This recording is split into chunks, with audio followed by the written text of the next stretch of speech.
This is the Dollemore Daily, and I'm Jesse Dollemore. So one of the things that I think sets me apart from others in my space here on YouTube is that I drop my phone number and email address at the end of every episode. 714-576-4054. You probably heard it 100, or if you've been watching a long time, maybe 1,000 times.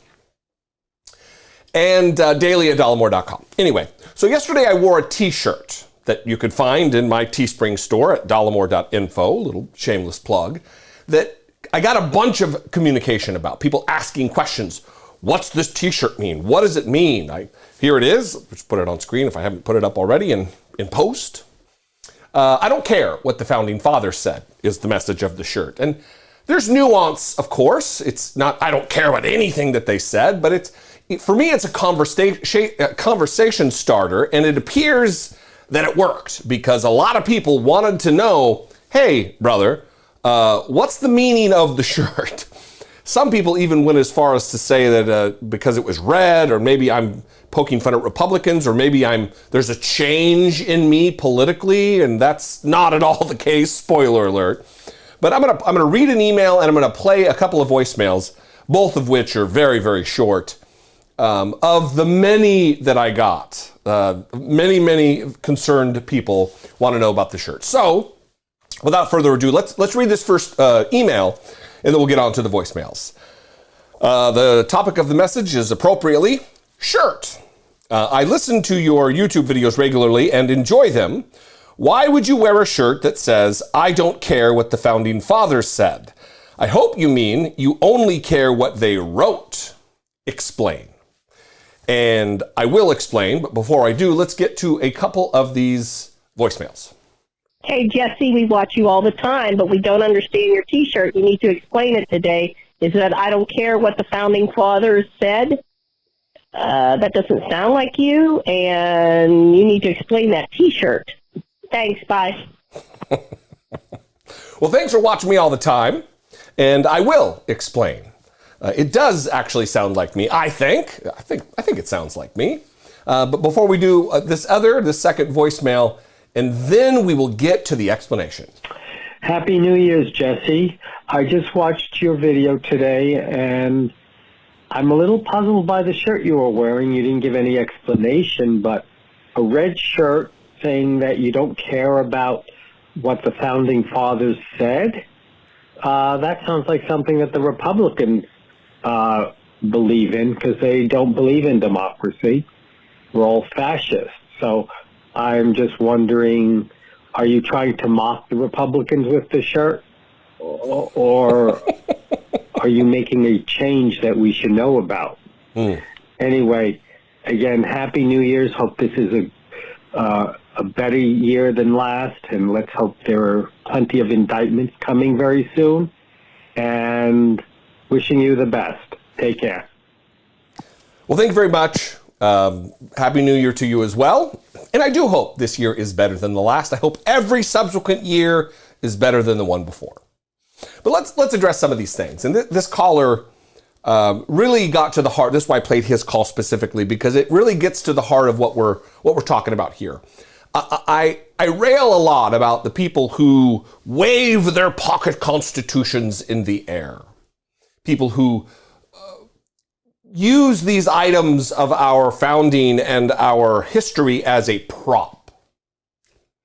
Talk about our founders would be rolling over in their graves if blah, blah, blah, blah, blah.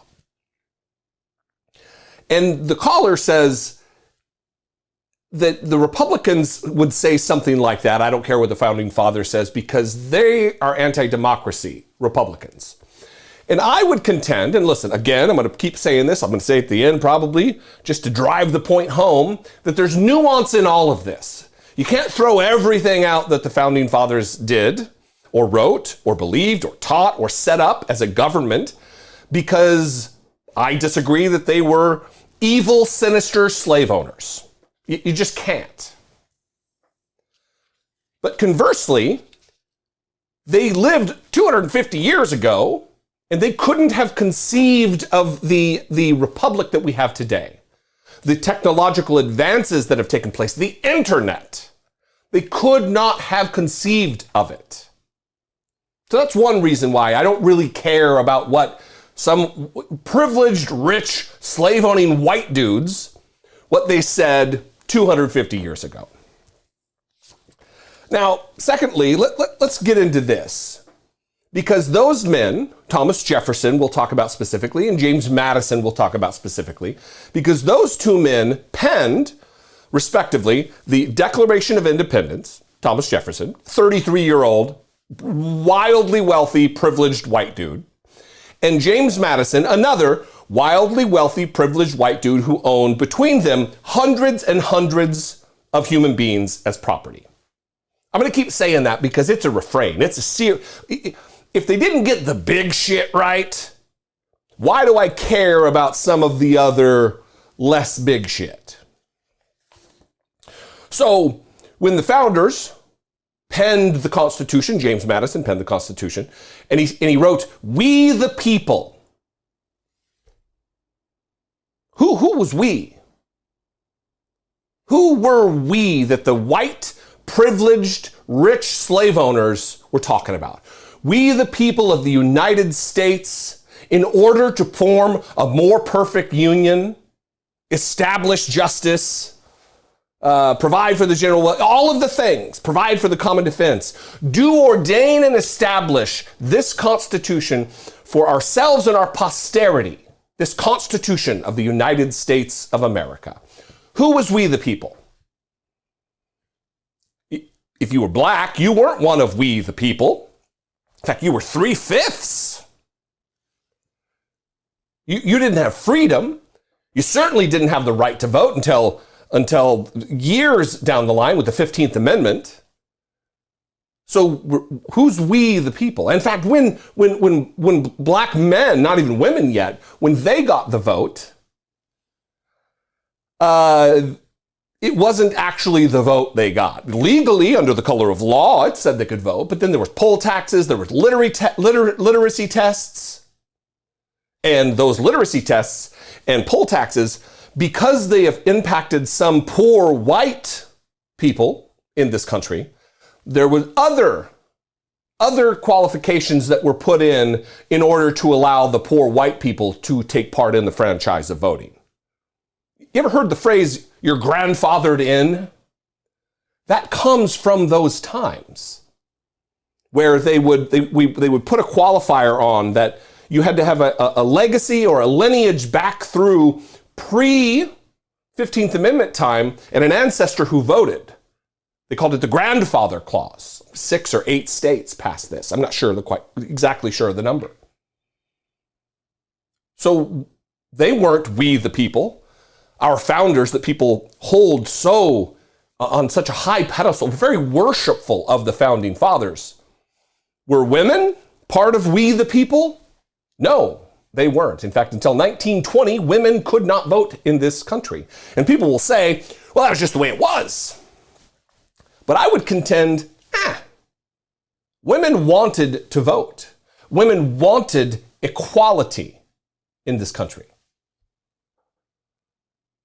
And I know this because Abigail Adams, the wife of John Adams, the second president of the United States, a non-slave owner, but a founding father nonetheless, she wrote to him many, many, many letters. And in 1776, in fact, I believe it was March of 1776, she wrote this to her husband about rights for women. "I long to hear that you have declared an independency. And by the way, in the new code of laws, which I suppose it will be necessary for you to make, I desire you would remember the ladies and be more generous and favorable to them than your ancestors. Do not put such unlimited power into the hands of the husbands. If particular care and attention is not paid to the ladies, we are determined to foment a rebellion and will not hold ourselves bound by any laws in which we have no voice or representation." Abigail Adams. What's the date? March 31st, 1776. She wanted the right to vote. She wanted equality. She wanted to be part of we the people. even more egregious treatment to the native peoples of this land, where there was a systematic military campaign to erase them, to eradicate them from this land. Were they we, the people? They were not. In fact, their children were rounded up. The ones that weren't also exterminated were rounded up and forced into white European education to further eradicate their language and their culture. These are the reasons that the conversation starter shirt, I don't care what the founding fathers said, that is why I wear that shirt. That is why I offer that shirt in my Teespring store. And I'm probably going to lose subscribers over this. A lot of people, they can't wrestle with these facts, the history of our country. They need it one way or the other. There can't be a spectrum or a gray area in between. I struggle with that myself. But that is why. That is what the shirt means. And I would invite you to skewer me or agree. 714-576-4054. Of course, you can email me daily@dollemore.com. I would appreciate all the feedback. You can also find me on social media. I'm on Twitter @Dollemore, Instagram @Dollemore, and TikTok @Dollemore. If you appreciate this style of what I do here, click the join button, become a channel member, help support and produce what I'm doing here. Take part in what I'm doing here. Become a channel member for $2 a month, or you can go over to patreon.com/IDoubtItPodcast. Or, of course, you can go to dollemore.info and buy one of these controversial shirts. Anyway, I love you guys. I appreciate you. Thanks for being engaged. Thanks for caring about things like this. Thanks for being curious. Too often, some of the things that I criticize about the other side, about Republicans, is that so many of them are devoid of intellectual curiosity. And I don't think you're like that. Anyway, I'll see you next time. Until I do, be genuine. Take care of one another.